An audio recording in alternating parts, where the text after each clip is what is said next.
मानकी या ठिकाणी आपण आता ज्येष्ठ घेतलेलं आहे. जिल्हा परिषद निवडणुकीच आहे. आपण काय यांचं मत कसं आहे आता खरंच कल कोणाकडे आहे आपण थोडक्यात जाणून घेत आहोत. काय सांगता दादा, तुमचं नाव काय? माणिक जगताप. तर काय सांगता आता उमेदवारांच्या बद्दल? उमेदवार आमचे सगळे जवळचीच येतात, त्यामुळे आम्हाला पण अवघड झाले हां आता कुठं काय करायचं काय. हां हां. तरी पण जिल्हा परिषदेत आता जिल्हा कुंभमेळा आहेत, पुष्कळबाई जाधव आहे, सुनील वगैरे ह्याच्याबद्दल तुम्ही काय सांगता ना? आता आमचे पुष्कर जाधव आम्ही घड्याळाचे आहेत, आम्ही घड्याळाचेच आहेत. हां. ते तुम्हाला परिवर्तन घडवून असं वाटतंय? हो त्यांचं कार्य काय? 100% आहे. त्यांचं कार्याबद्दल त्यांनी काय भरपूर कार्य केलेले आहे, काम केलेले आहेत आणि लोकांचा जनसंपर्क पण आहे त्यांचा. त्याचं आहे. पण तुमचं आरोग्याबद्दल त्यांची कसं काय त्यांनी केलेलं आहे? त्यांच्याबद्दल तुमचं कार्य कसं आहे? कशाबद्दल? बाह्याचं कामाबद्दल तुम्ही काय थोडक्यात काय आहे? त्यांनी कार्य काय केलं काय सांगता तुमचं? कार्य केले की असे तरुणांची टीम केली, तरुणांच्या आडअडचणीला उभे राहतात, हां, करतात काम. आरोग्यासाठी सुद्धा त्यांनी शिबिर वगैरे घेतात ते. काही महिला असं मला कळतं की महिलांच्या समस्या काय आहेत त्यांनी गावामध्ये मिटवलेल्या आहेत. मिटावलेत मिटवल्या आहेत. आणि परत तुमचं परिवर्तन त्यांनी घडवत असतं. घडावतो 100%.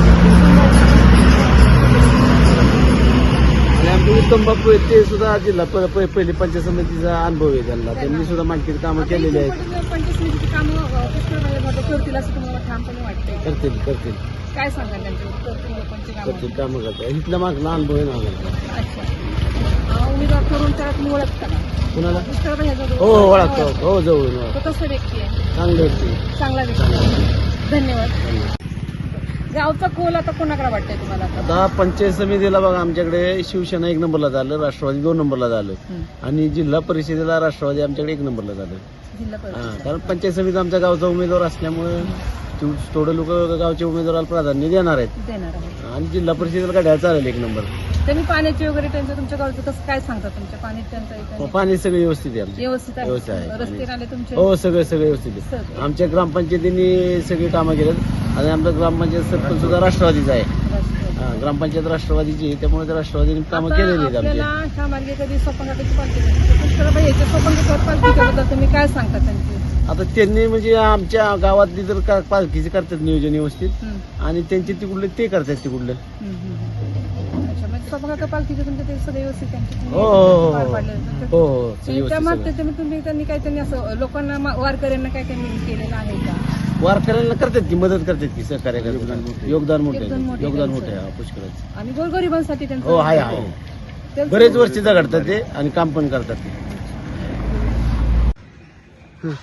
नमस्कार, आपण बिवडीगम या ठिकाणी मानकी या ठिकाणी आपण आहोत.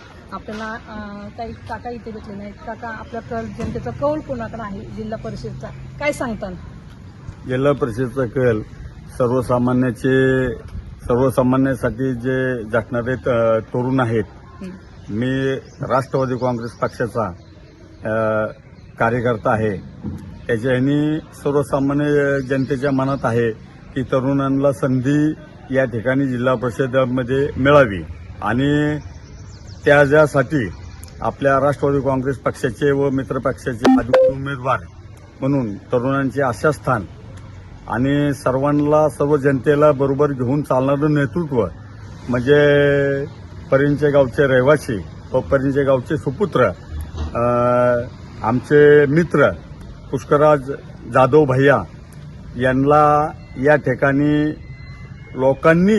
त्यांना उमेदवारी लोकांनी दिलेली आहे आणि त्यांच्याबरोबर पंचायत समितीचे जे उमेदवार आहेत ते चिऊर गावचे सुपुत्र व पंचायत समितीचे माजी सदस्य व सोमेश्वर सहकारी साखर कारखान्याचे माजी व्हाईस चेअरमन आमचे स्नेही उत्तम बापू धुमाळ यांना या ठिकाणी संधी दिलेली आहे.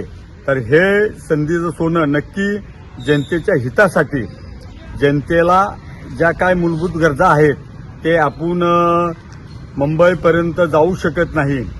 त्या विरोधी पार्टीचं कुठेही या ठिकाणी काम नाही.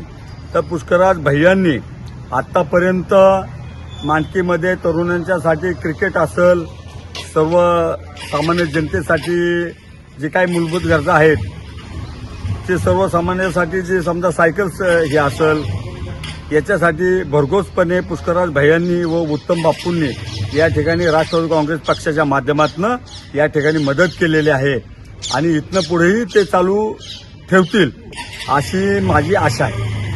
त्यांच्या आरोग्य कार्य हे तर काय त्यांनी उपक्रम राबवत त्याच्यावर काय सांगता? हा, आरोग्याबाबतीत वृद्धांच्यासाठी चष्मे वाटप थोडंसं माहिती आहे. वृद्धांच्यासाठी चष्मे वाटप केलं.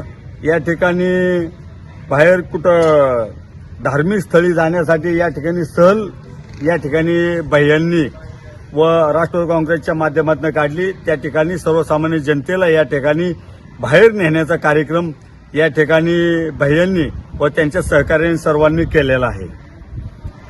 शाळेच्या मुलांसाठी सुविधा, शाळेच्या मुलांच्यासाठी पुष्कराज भाईंनी या ठिकाणी दप्तर वाटप करण्याचा कार्यक्रम केला. या ठिकाणी वह्या वाटप करण्याचा कार्यक्रम केला. थोडंसं खाली जाता. आणि या ठिकाणी बाह्यांचं कार्य सतत नेहमी कुणाच्या सुखदुःखात असो, जर कुणाचं जरी बॉडी झाली, मैत जरी झालं किंवा लग्न कार्य असलं, शुभकार्य असलं, तरी या ठिकाणी बाह्या सर्वसामान्य जनतेच्या सुखदुःखात सामील होतात. या ठिकाणी बाह्यांनी कधीही कुठल्या पक्षाचा तो कार्यकर्ता आहे किंवा कुठल्या पक्षाचा नाही किंवा माझ्या पक्षाचा आहे, सर्व पक्षाच्या कार्यकर्त्यांच्यासाठी या ठिकाणी बाह्या झटत आहेत. त्यांच्याकडे फक्त एकच सामाजिक काम, हे 80% सामाजिक कारण आणि 20% राजकारण करणारा हा वीर भिवडी जिल्हा परिषद गटातला तरुणांचं एक आशास्थान, तरुणांचा उगवता सूर्य असा समजला जाणारा पुष्कराज भैया सर्वसामान्य घरात जन्माला आलेलं हे नेतृत्व आहे. या नेतृत्वाला जनतेनेच उचलून धरलेलं आहे. जनतेने असं सांगितलं आहे की भैया तुम्ही या ठिकाणी उभं राहा, म्हणजे सर्वसामान्य जनतेचे प्रश्न या ठिकाणी सोडवले जातील. आणि भैयांना आम्ही सर्व आमच्या मांडकी गावातल्या व मांडकी गावातल्या परिसरातल्या लोकांनी, सर्वसामान्य लोकांनी ठरवलं आहे की या ठिकाणी भैयाला कसल्याही परिस्थितीत जिल्हा परिषदेवरती सर्वसामान्याचं नेतृत्व करण्यासाठी पाठवायचं आहे. हा ठाम निर्धार या ठिकाणी जनतेने केलेला आहे. कुठल्या बगलबच्च्याच्या ह्याला बळी न पडता, विरोधकांच्या भूलथापांना न बळी पडता सर्वसामान्य जनता ही पुष्कराज भैयांच्या पाठीमागे खंबीरपणे ठामपणे उभा आहे, एवढं मी सांगू इच्छितो. धन्यवाद. या नमस्कार, तुमचं नाव काय? तुमचं आता जनतेचा जिल्हा परिषदेची निवडणूक आता खूप आहे, या संदर्भात तुमचं काय मत आहे? आता आमचं मत धनुष्य राहणार आहे. विजयबापू शिवतारेंचे उमेदवार आहे.